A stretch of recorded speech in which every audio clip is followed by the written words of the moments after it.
Welcome to Boomcast, the official podcast from boombox.io. I'm MusicByLukas. And I'm Noize London. Okay, Fabio, so today is the last podcast for a while. So we got a lot to cover and some things to look back on. It's the last podcast, but it's the last podcast for now. Let's leave this open-ended. It doesn't mean that we won't be able to do it again in the future. But let's touch on some of our favorite moments from the past. It's been almost a year, right? Yeah, we've been doing this for almost a year, and we've had some really cool guests on.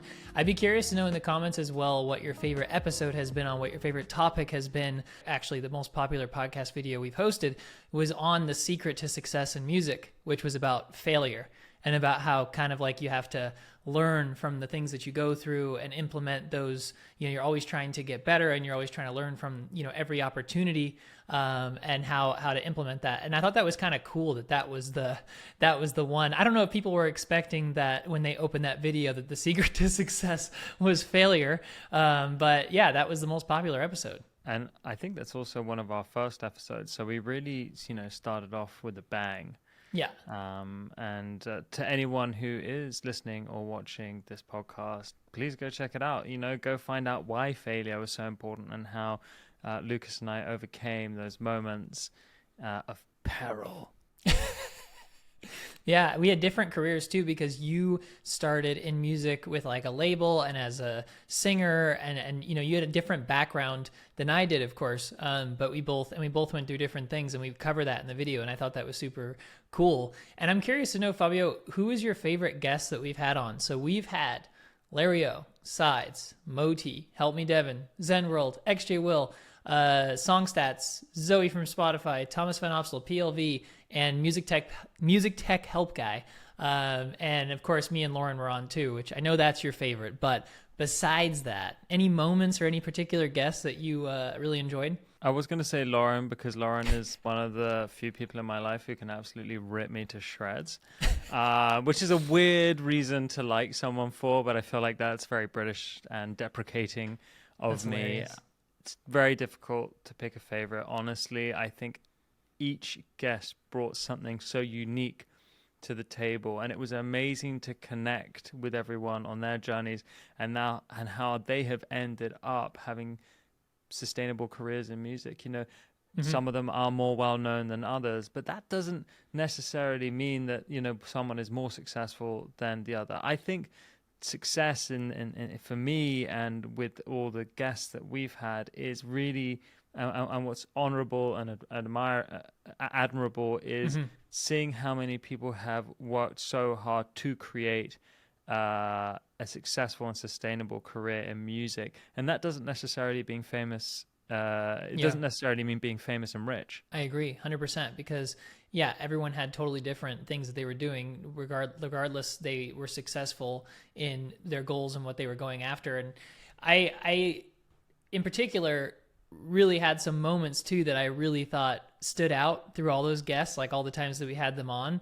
And there's a couple that I think you'll remember, which is like, for example, when we had Help Me Devin on, and you guys were just going on and on about your favorite plugins, and you would just say the name of a plugin, and he would just freak out as if like, something crazy happened. You would be like Sound Toys, and he'd be like, bro. And I just remember how fun that was, because I don't know if I know we all like plugins as producers, but I don't know if I had heard people get so excited about plugins and gear than you two, and it was fun to watch. I don't know if you've ever seen Devin's podcast as well, but like the way they talk about plugins as if they're people, to me is just this incredible transformation on the idea of like how deeply integrated these pieces of software are into producers and engineers' lives, where they become such a common part of conversation. I think Devin is particularly excitable when it comes to different software, and that's what makes it also his podcast so special. The ability to be able to put the connection between plugins that producers have. You rely on those plugins. I mean, some of those plugins are your go-tos that literally are like make or break for you, and that you make your music the best that it can be. So I agree. There's some that was a good one. I also really liked when we walked around NAMM, and when you and I were just going around and testing out different plugins and software and stuff like that, when we were kind of like the boots on the ground at NAMM. That was one of my other favorite moments. Yeah, I think what really crystallized what we do is obviously we all have these internet friends, which is amazing. And I think, maybe you went into NAMM with a little bit more of a plan, or definitely, more than I did. I had plans with Boombox, of course, but being able to hang out with all the people who, I mean, personally, I have watched for years, and watching them and seeing them in the flesh. And of course, they're real people, but it's just meeting them and being able to connect and network. Again, we all know networking is 50% of the game. As much as we don't want to admit it, it's the truth. And there were some definitely magical moments. I mean, NAMM is intense. It is. Yeah, there's so much going on. There's so much music. And I feel like that's how it is with ADE too. And maybe if people are watching this video, because I don't know what we're going to title it, but maybe they were like, hey, I thought this was about ADE. We are getting to that very soon here. But yeah, another moment that really popped out to me was also some of the knowledge that we learned, like XJ Will talking about sync licensing. If you haven't seen that and you're watching this, like that's one of the coolest podcasts I think that we've done.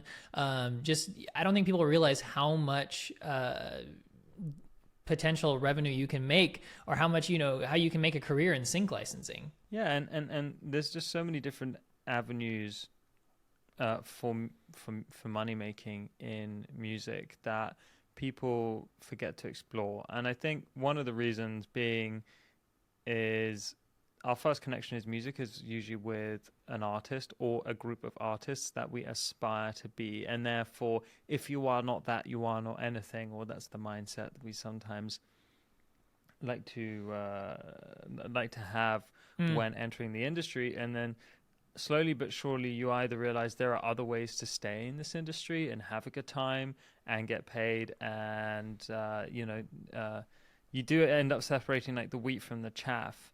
Or the chaff from the wheat. What's the saying in America? So to separate the chaff from the wheat. What's funny? I don't think I've ever heard that saying before, but I get what you're saying.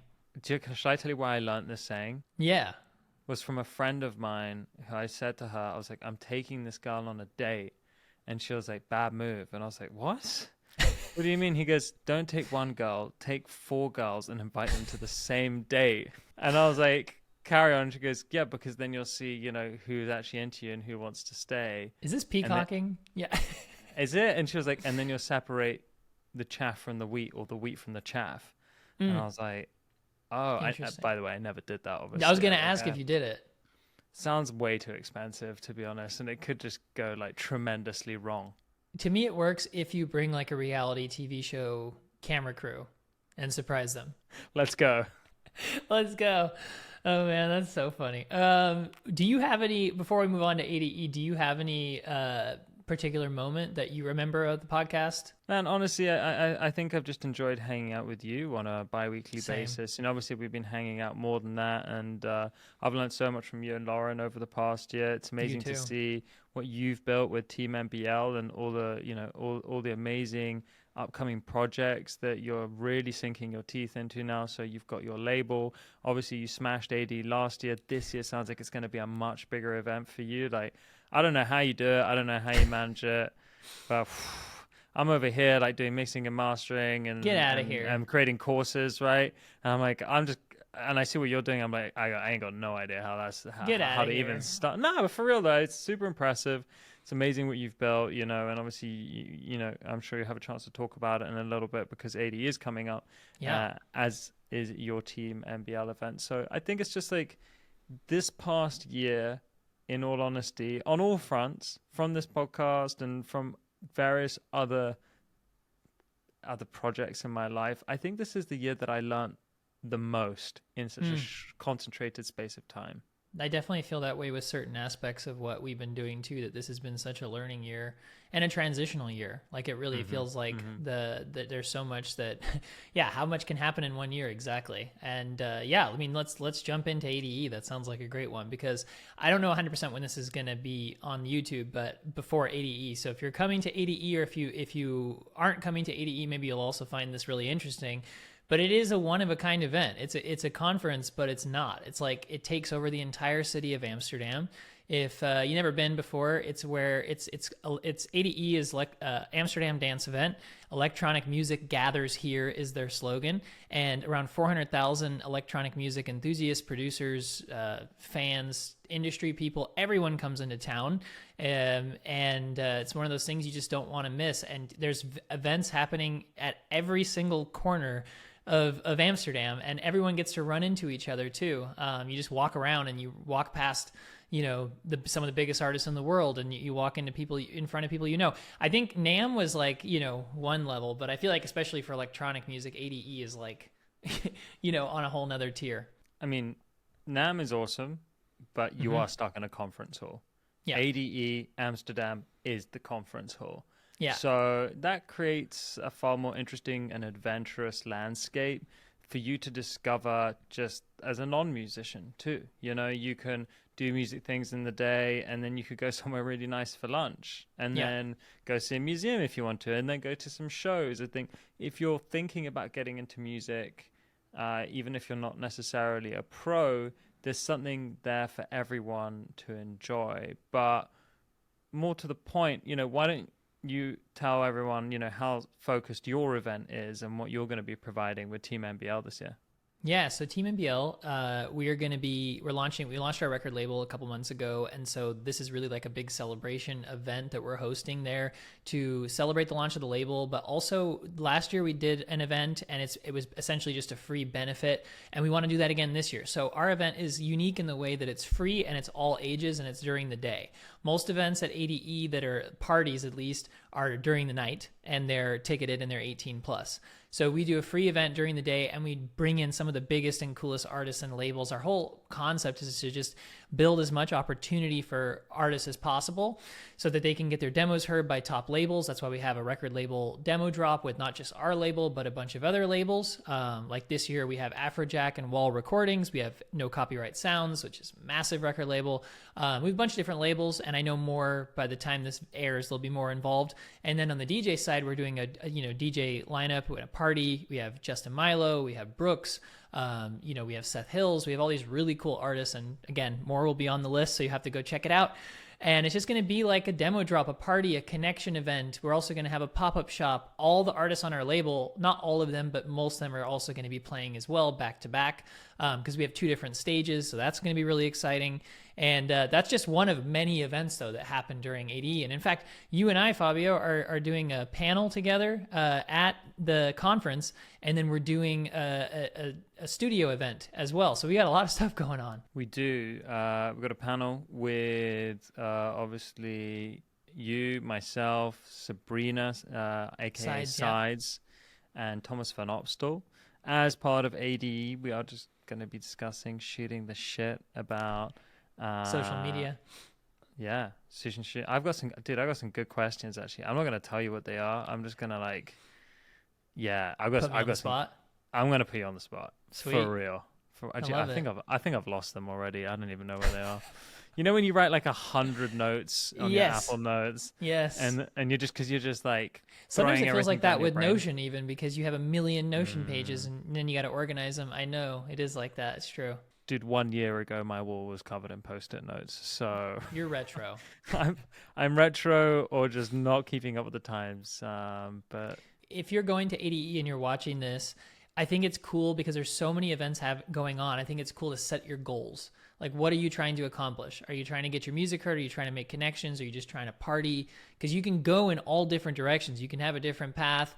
Like if you want your demos heard by labels, tons of labels host in-person demo drops like the one we're hosting at Team MBL's event, which by the way is teammbl.com/ADE. So tons of labels are hosting demo drops. You can get right in front of their A&Rs. Like for example, we're even going to have A&Rs listening to demos, and then we're going to have Afrojack be listening to the best demos. So he's going to be listening to the finalists. Like what kind of opportunity? It's amazing. So if you want to get your demos heard, there's that route. If you want to DJ, you could potentially, you know, get on lineups, or you could definitely make some connections this year to be able to DJ next year. And then if you want to party, obviously there's tons of that. And then if you want to make connections, tons of people have meetings. This is a great time for meetings, and also a great time for studio sessions. Like all the studios are booked up with artists that are meeting each other to have in-person studio sessions because everyone's in town. So there's all different methods that you can go about it. And I do have some tips. So I think everyone should bring definitely a backpack, a USB, business cards if you have them, or just have like a way to easily give people your contact info. Like on a lot of like Android and the new iOS, you can have it where you can just tap your contact, like airdrop your contact to another phone. Like have that ready. Have a QR code, for example, that goes to your contact info that people like screenshot it on your phone. Have it as the background on your phone, that it goes to your link tree or something, where someone could literally just like scan your phone image wallpaper and pop up all your info. Make it really easy for people. Have a good pair of headphones too, in case you need to show someone your music or in case you go to a studio session. But yeah, the USB is good to have your music on and also to be ready to DJ at any time. Another one that people forget about a lot is earplugs. Bring earplugs, because you will just be like, your ears will be dead after so many days of listening to music. Yeah, and get good ones too, because otherwise you're not going to want to wear them. Do you know what I mean? Yeah. I would check out a brand called Ear Razors. They're pretty cool. They're not too expensive. Don't get the cheap ones. You know what I mean? Don't spend less than $30. As in, theirs start at like $30-$40, something like that. There's another company called Loop, which do good earplugs. You can get them on Amazon, but they're more for sleeping. They're actually not very good for listening to music because the sound doesn't translate very well. And this is what I'm talking about. There are some earplugs which are designed for like airplanes and sleeping. I wear them for sleeping because I have really sensitive hearing. And there are earplugs that are designed for live sound. And there is a huge difference. And a lot of people don't enjoy wearing earplugs when they go to live shows because they wear the wrong freaking earplugs.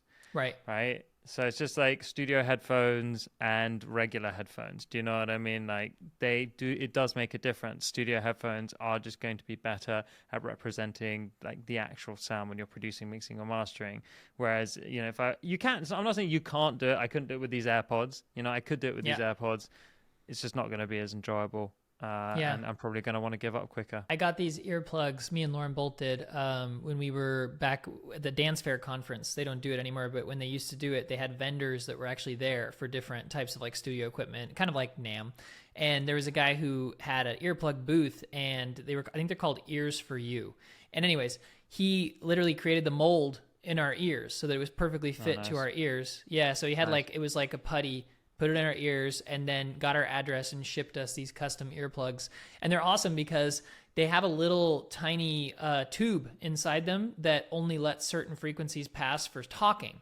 So that way, when you're talking to someone to try to make connections at an event, you're not screaming at the top of your lungs. You can actually hear them, speaking through the little hole in your earplugs. But let's talk about some tips. If you're going to be there, you're probably going to be making connections.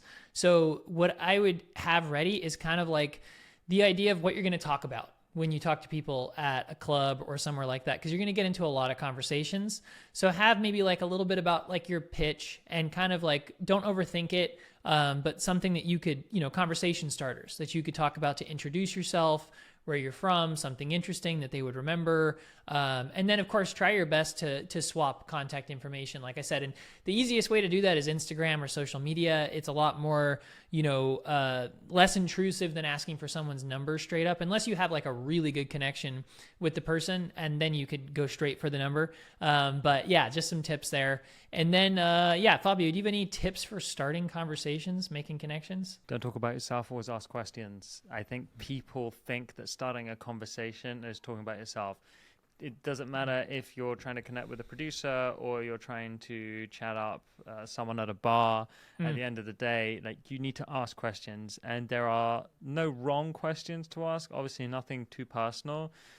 Hey, I'm blank. What are you doing here? Who are you looking forward to seeing? What are your plans over the next few days? Maybe there are some things that you're both doing, that you'll both be able to attend, or you and a group of other people. Where are you staying? Where are you from? What's your background? What kind of music are you into? Just like the general questions that would get a conversation going. If someone is non-responsive to that, just leave. You know, there's so many people at ADE. Like, if someone doesn't want to make conversation with you, don't make it difficult for yourself. Don't try and pry it open. Remember also that if you do bump into someone famous or successful, someone you look up to, they're also human. They also like to be asked normal questions. Don't put them on a pedestal. They just want to make a connection. That's why they're there too. You know, don't forget that. I have a top tip. I have an ADE hack. Is if you wanna connect with all the big DJs, there's one place you should go, which is the Consortium Hotel, and they all stay there. All the DJs stay there. You can go there, get yourself a coffee, sit down. It's so beautiful. You might as well go. Just enjoy it. If you sit there, every single DJ, like from Solomon to Jamie Jones to Taylor Vast, like all of them will be in this place. Last year, I bumped into Richie Houghton and then actually got him to do an interview, which was quite fun. Love it. That's a really great place. Obviously, they're in a rush there. A lot of them are going to meetings or in and out their room or preparing for gigs. So be respectful of their space at the end of the day. And if you are going up to them and you want to share your music or whatever it is, try and be quick and concise. Just introduce yourself, smile. Hi, I'm so-and-so. Really sorry to disturb you. Just wanted to pass on my music, and then compliment them. Love and compliment them about something specific. Not love your music. It's like, duh. So does like a million other people. Okay, compliment, be like, I really loved your show, or I really loved that release you had on your label X.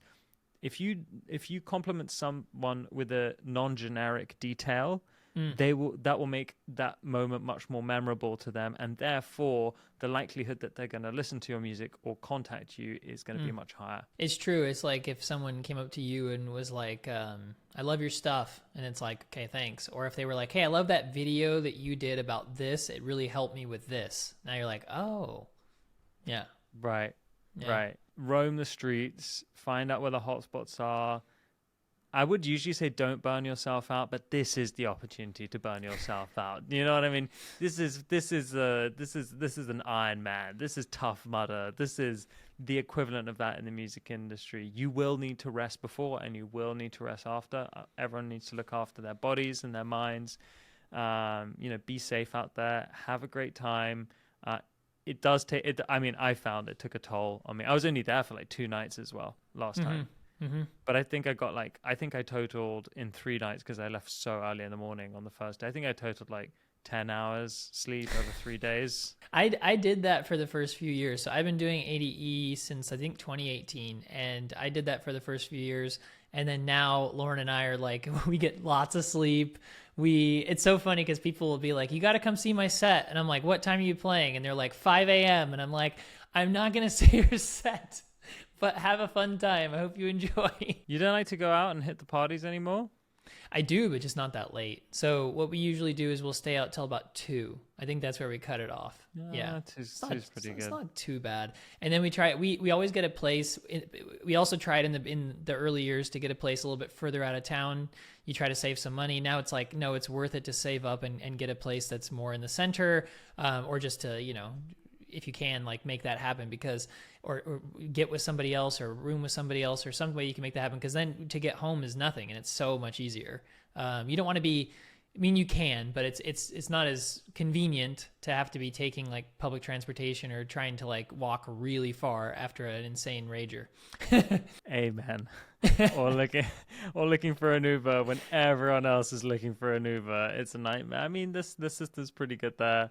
I think, if you're definitely going there with a professional mindset, cutting things off at 2, you've got lots of conferences in the mornings. So you can have like a really balanced day where you're researching, getting those nuggets of information in the morning, during the day, resting, and then going out. And I will say, like, if you're just there for the conferences, that's really cool. But Amsterdam is one of those cities like Berlin where dance music was really like created, the birthplace of, you know, the founding fathers and mothers, whatever, however you want to describe it. It is not like going clubbing in any other country, in any other, like, just, it's not clubbing. Okay. I'm just going to be really pretentious here, and say, like, it's not clubbing, it's culture. And I know, Lucas, that you understand that, like, that's why you also have such a big following in the Netherlands, because, you know, you have a very cultural brand, in the sense that a lot of people in dance music originate from the Netherlands and or Germany, right? We understand that, like, this is so deeply embedded into people's lives. It's normal, like, going to a club to listen to techno or EDM or whatever. It's quite a normal thing, right? And it's a very safe space. People are definitely going to, like, get intoxicated. There's no doubt about that. But that's not the prime reason, right? That's not the primary reason they're going there.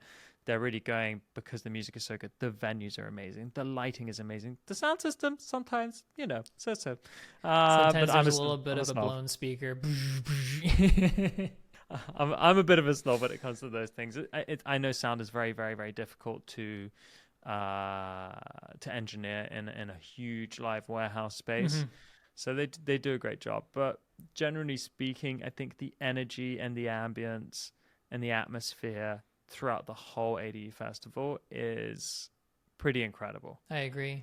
And we'll put in the description, we'll put the links to where we're going to be at ADE. So Team MBL's event, as well as the other two events that we're doing together, the panel and the studio session. And we'll have more updates. Is there going to be any more updates posted about that studio session? Because people are going to, like, win a spot or something like that. So yeah, we got a studio session at Tom and Van Opstal Studio in Atlantis Studios. All four of us again are going to do like a more of a one-to-one pro feedback panel in the studio. You're going to be able to spend time with us, which is going to be amazing.